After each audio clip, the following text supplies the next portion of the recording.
Hello, Marnus. Congratulations for the qualification to that second eliminator. The way you are looking very relaxed today, as you're saying. So since the day when your team lost 4 consecutive matches and today, how confident you are as a group and as a captain? And this is your first PSL experience. What would you say in there? Firstly, I'm glad you think I look relaxed now. I didn't feel relaxed on the field.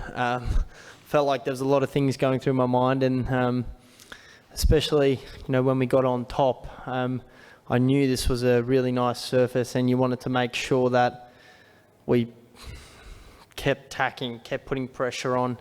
Yeah, I mean, it's a big roller coaster for us. I think as a team, we've certainly been entertaining. We've won big, we have lost big. We've had ups, we've had downs, but I think the confidence that we've got in our team and our lineup and the consistency we've now been able to bring over the last 6 games, to be 5 from 6 games is really impressive, and it's a credit to the group. Marnus, what are your thoughts on the form of Saim Ayub? He's been struggling a while, not scoring runs. Yet he's still the part of playing 11. How are you giving him the confidence, and what the talk you have been with Saim Ayub? Yeah, I've had a few conversations with Saim. Firstly, I think this is what our team has done so well, so unique. I think, as everyone remembers, Usman Khan, first 8 games, struggling. Last 2 games, won us a game. Then, performed really well, performed well today. So I think that's the art of a tournament. Players don't lose their ability, they lose confidence.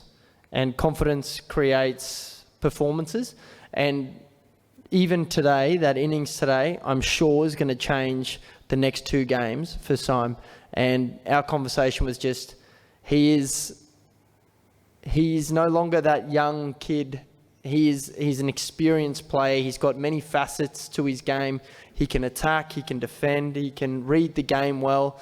And the only thing I said to him is just keep trusting your ability and keep trusting yourself, because it will click and you'll win us the game. And it's not going to matter about the PSL performance if he wins us the final. It's just that's what great teams do. So he's been wonderful. Marnus, how you will describe the Jason Gillespie? His techniques and especially his experience in Pakistan as a coach, how much that was helpful for your team to come back in this tournament, and now you will be playing second eliminator? Sorry, who is the person? Jason. Yeah, I think it's everyone. I think it's all our support staff, the overseas support staff and the local support staff. I think everyone's had such a big impact on, once again, the individuals and making sure they're prepared, they're confident, they understand what we need to do.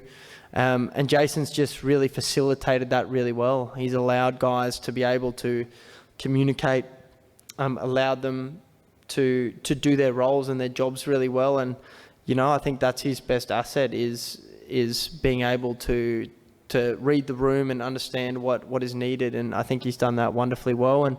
And to all our support staff, from, massage to sidearm to everything. It's just such a collective effort from Hyderabad and its support staff. So, you always got to be thankful for them. Marnus, we have seen Usman Khan batting in the second phase. In the first phase, he was struggling a bit like the other players of Hyderabad. What your advice and the coach advice to him? Because we've seen him struggling in Pakistan level as well, but now he's score quickly and scoring century as well. What's your take on it? And what about Hunain Shah? We see him trying against Peshawar Zalmi, and now he's the man who took you in Eliminator 1. It's going to be a long answer, this. Firstly, on Usman Khan, I think the really impressive part about him is the most important part, I think, when you're having a form slump is to recognise it. And he recognised it, and he said to me that, I'm not playing. He wasn't scoring well. And I just said to him, brother, that's what it's about, team, right?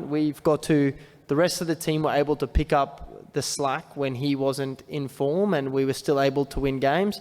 And then when he came good, now there's a few other guys that aren't scoring as well. So it's just such a great team effort. And I think the only thing I've been really impressed is he hasn't really changed his batting at all.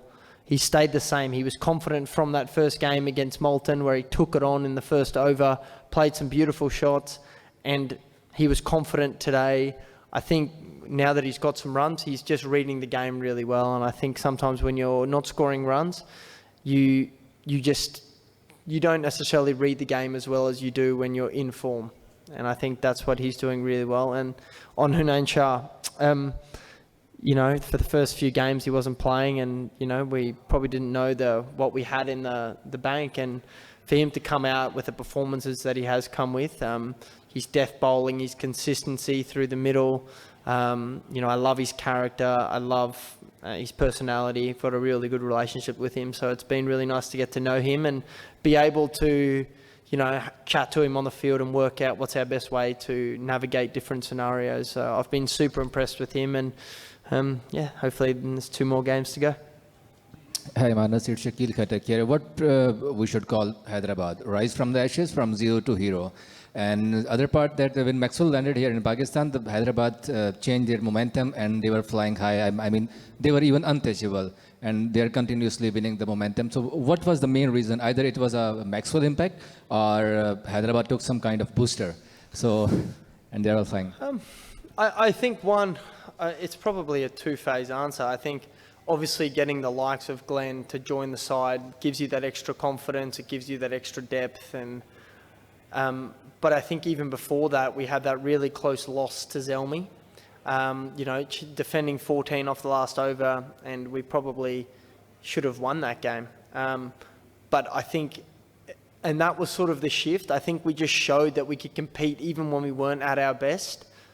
And in the other games, I think we got outplayed most of the time. Maybe that game against Multan where we got 230 and they chased it. But apart from that, I think that gave us the confidence, that game against Zelmi, to know that, okay, even if we're not at our best, things aren't going right, we can still compete and we can still be in the game. And I think, the combination of then getting Glenn in and, him having a quiet few games, but then, like I said with Usman Khan, like I said with Glenn Maxwell, these guys, they're superstars. They're going to win you games. Same with Simon. They're going to win you games. You just got to trust the process, and you've got to make sure that the rest of the side is contributing around that to win games when those guys aren't firing. Because big moments came. Usman Khan stepped up. Big moment came. Maxwell stepped up. KP stepped up when we needed it. It's been such a team effort, and that's why I'm so proud of this team. I've seen the other teams, and there's certainly areas in their sides that are going like super well, and I feel like I look at our side and it's like we've been everywhere. Bowlers had a great day, the batters have had a great day, the bowlers have had some bad days, the batters have had some real bad days. So it's just been such a mixture, and that's why I just really enjoying being part of this team. Marnus Mohammed is asked from Pak. Question: 4 out of 4 losses, and then some decisions were taken. Obviously, you coming up the order, the induction of Hunain Shah, and obviously Maxi came in as well, and then the sort of comeback started. So apart from these visible changes, can you share with us, were there any other strategy plans or something like that made this incredible comeback possible? I can share a little bit. I think firstly the shift in the opening spot was purely on obviously the pitches we were playing on Karachi, and the matchups of having 2 left-handers at the top, and guys being able to bowl spin, off spin on slow, tricky wickets with 2 left-handers was a bit tricky. So that's why we shifted to the opening, because it just meant, teams had to make decisions around, the ball spinning in and the ball spinning away to right and left-handers. So that was the first decision that was made, and I think the rest of it then sort of fell into place. I think that shift gave us a little bit of momentum. It got me going a little bit in the tournament and allowed me to sort of be able to take the game on in the power play and then read the scenario and kind of play what was in front of me. So that's probably the first one. And the other one, is probably just on a confidence side to keep empowering your team with words and keep encouraging them to trust their skills and their ability, and to keep telling them that they're good enough to be here and we're good enough to win this tournament.